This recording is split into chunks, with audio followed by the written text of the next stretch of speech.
사랑하는 성도님들, 오늘 우리가 읽은 누가복음 5장 1절에서 11절까지 있는 말씀은 우리가 너무나 잘 아는 말씀입니다. 그런데 잘 알지만 그러나 한 절 한 절 한 절 읽어 나가다 보면 또 이 말씀 속에서 하나님이 우리들에게 말씀하여 주시고 깨우치시기를 원하는 말씀이 있습니다. 저도 목사로서 이 말씀을 얼마나 많이 읽고 성도들한테 설교를 많이 했습니다. 그런데 이 말씀을 붙잡고 큐티를 하면서 하나님이 또 다른 하나님의 말씀을 저에게 주시는 것을 들으며 또한 개인적으로 은혜 받았던 그 말씀을 이 새벽에 성도들과 함께 나누게 되었습니다. 오늘 우리가 읽은 1절 말씀은 이렇게 시작됩니다. 무리가 몰려와서 하나님의 말씀을 들을새 예수는 게네사렛 호숫가에 서서 이렇게 말씀하고 있습니다. 이게 게네사렛 호숫가에서 예수님께서 말씀하신 첫 번째 말씀입니다. 무리들을 향하여 서서 무리들을 바라보며 예수님께서 하나님의 말씀을 전하셨다, 이렇게 말씀하고 계십니다. 이게 무슨 말씀이라고요? 게네사렛 호숫가에서 전한 첫 번째 말씀이다, 이렇게 말씀하고 있습니다. 그 다음에 두 번째 선포되어지는 말씀이 어떠한 말씀이냐면 2절과 3절과 4절에 보면 첫 번째 1절에 하나님의 말씀을 선포하시던 예수님께서 말씀을 마치고 베드로의 배를 바닷가에 좀 띄우기를 요청하고 있습니다. 그리고 그 배를 베드로가 바닷가에 조금 멀리 띄워놓고 그 배 위에 올라가서 또 다시 하나님의 말씀을 3절 끝부분에 보니까는 가르치시고 4절 시작할 때 말씀을 마쳤다, 이렇게 말씀하고 계셔요. 요게 게네사렛 호숫가에서 말씀을 전하신 두 번째 말씀이에요. 1절에는 바닷가에 서서 무리들에게, 두 번째는 베드로, 시몬 베드로의 배에 올라가서 바닷가 쪽으로 들어가서 배에서 설교하고 가르치신 거 두 번째. 그 다음에 오늘 4절 말씀에 보니까는 세 번째 말씀이 나와요. 요 세 번째 말씀은 시몬 베드로에게 하는 말씀이에요. 깊은 데 가서 그물을 내려 고기를 잡으라라고 말씀하여 주고 계십니다. 나는 오늘 우리가 읽은 말씀에 예수님의 말씀이 세 번 나오고 있어요. 무리들을 향하여 바닷가에 서서 한 번, 그리고 베드로 시몬의 배에 올라가서 또 한 번, 그리고 설교를 다 끝낸 다음에 세 번째로 베드로에게 깊은 데 가서 그물을 던져라라고 말씀하고 있는 말씀을 접하게 되어집니다. 그리고 오늘 우리가 읽은 5절 말씀에 보면 말씀을 의지하여 내가 그물을 내리겠습니다 하고 그물을 내리는 베드로의 모습을 보게 되어집니다. 오늘 베드로는 예수님의 말씀을 세 번이나 듣고 있었던 거죠. 두 번은 무리들 전체를 향하여 하는 말씀이에요. 그리고 세 번째는 베드로 개인에게 하시는 말씀이에요. 그랬더니 베드로가 말씀을 의지하여 그물을 내렸다라고 말씀하고 계셔요. 이 1절에서 5절까지의 이 말씀 속에 영적인 상관관계가 있습니다. 무리들에게 하는 말씀, 그리고 배에 올라가서 하는 말씀, 나 개인에게 하는 말씀이 아니지만, 그러나 그 말씀을 들었을 때 무리에게 하는 말씀이 베드로의 말씀이 되고, 베드로 개인에게 하는 말씀을 순종할 수 있는 말씀으로 다가오게 되었다라는 겁니다. 성도님들, 그래서 전체가 함께 하나님의 말씀을 듣는 시간에 내 마음과 귀를 여는 것이 중요합니다.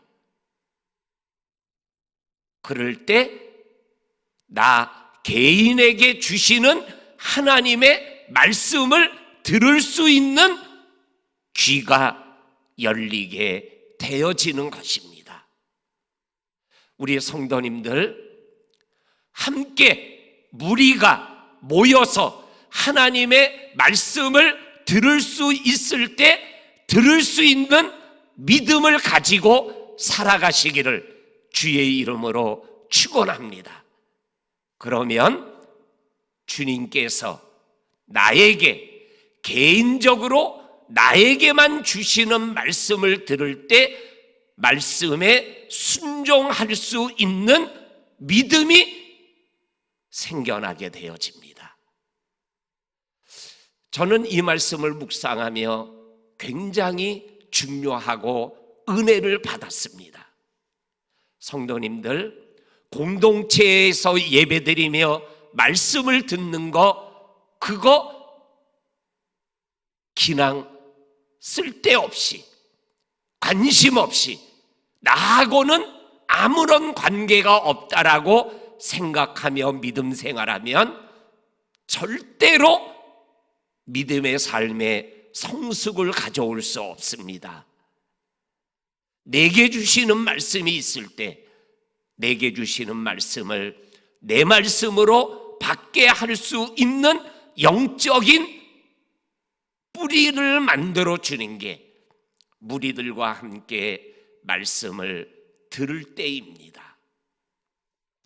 우리 성도님들, 오늘 베드로가 무리와 함께 예수님의 말씀을 듣고 자기 배에 올라가서 말씀하는 예수님의 말씀을 조금 더 관심 있게 듣지 않았겠어요?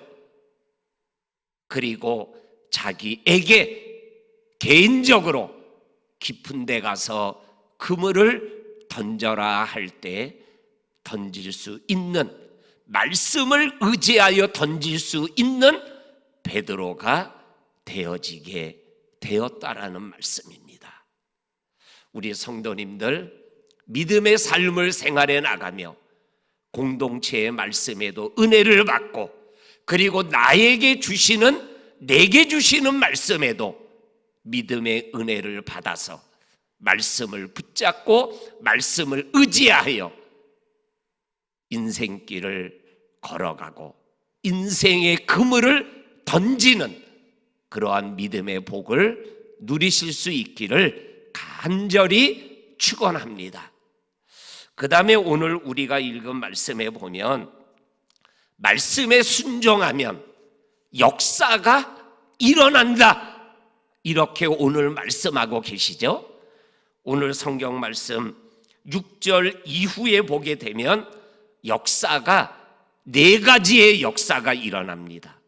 첫 번째가 뭐냐면 한 마리도 잡지 못했던 그날 밤이 맞도록 수고했지만 얻은 것이 없었던 그날 밤에 새벽녘에 하나님께 말씀을 의지하여 내렸던 빈 그물 속에 그물이 찢어질 정도로 고기가 잡히는 기적의 역사가, 그리고 자기 배뿐만 아니라 친구 배, 야고보와 요한의 배에도 가득 채워지는 역사가 일어나게 됐다라는 거죠.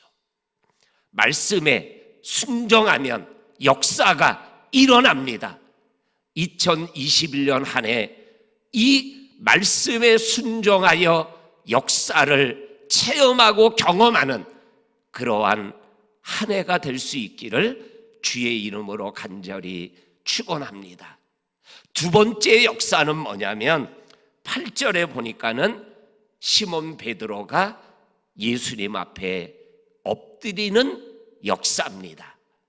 우리 성도님들 예수님 앞에 엎드리는 은혜를 누릴 수 있기를 주님의 이름으로 간절히 축원합니다.